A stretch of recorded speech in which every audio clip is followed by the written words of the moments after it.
జమ్మూ కాశ్మీర్లోని పహల్గాంలో పాకిస్తాన్ ఉగ్రవాదులు పర్యాటకులపై చేసిన మారణకాండం ఖండిస్తూ జయశంకర్ భూపాలపల్లి జిల్లా టేక్మట్ల మండలంలోని దుద్యాల గ్రామంలో బీఆర్ఎస్ పార్టీ ఆధ్వర్యంలో మాజీ ఎమ్మెల్యే గండ్ర వెంకటరమణారెడ్డి నేతృత్వంలో కొవ్వొత్తుల ర్యాలీ నిర్వహించారు. ఈ సందర్భంగా మాట్లాడుతూ జమ్మూ కాశ్మీర్లో హిందువులను నిర్ధారించుకుని తుపాకులతో కాల్చి చంపడం దారుణమన్నారు.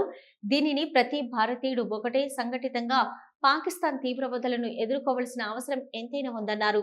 ఈ కార్యక్రమంలో మండల కాంగ్రెస్ పార్టీ కార్యకర్తలు తదితరులు పాల్గొన్నారు.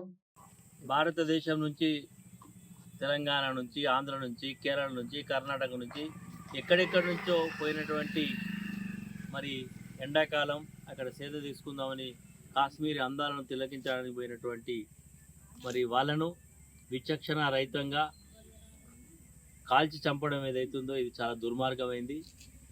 మరి తప్పకుండా మానవత్వం ఉన్న ప్రతి వ్యక్తి ఖండించాల్సినటువంటి అంశం. భారతదేశం విభిన్న మతాలు, కులాలు ఉన్నప్పటికీ కూడా మనందరం కూడా అన్నదమ్ములాగా సోదరభావంతో మెదిలేటువంటిది మన సాంప్రదాయం. కానీ దురదృష్టం, పక్క దేశం భారతదేశం ఎదుగుదలను ప్రతి విషయంలో ఓర్చుకోలేక ఇప్పటికే అనేక కుట్రలు చేసి పార్లమెంట్ మీద దాడి చేసింది. మరి బొంబాయిలో ఒక హోటల్ మీద దాడి చేసింది.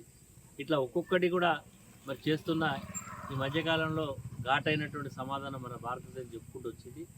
మరి మొన్న నక్కల్లాగా వచ్చి, కుక్కల్లాగా వచ్చి మన దేశానికి చొరబడి మన వాళ్ళని చంపడాన్ని ప్రతి ఒక్కరం ఖండించాల్సిందే. ఇలాంటి హత్యలు చేస్తే మాత్రం ఖచ్చితంగా భారతదేశం తగినటువంటి గుణపాఠం చెప్పడానికి ఇప్పటికే సంసిద్ధత మన సైనికులు సిద్ధంగా ఉన్నారు. మనందరం కూడా ఈ క్లిష్ట సమయంలో భారతదేశంలో మన ప్రభుత్వం తీసుకునే నిర్ణయానికి అందరం కూడా కంకణబద్ధులమై ఉండాలి. ఖచ్చితంగా వారికి బుద్ధి చెప్పాలి. మరి ఇలాంటి చర్యలను ప్రతి ఒక్కరు భారతీయులు అందరూ కూడా ఖండించాల్సిందే అని ఈ సందర్భంగా తెలియజేస్తాం. భారత్ మాతా కీ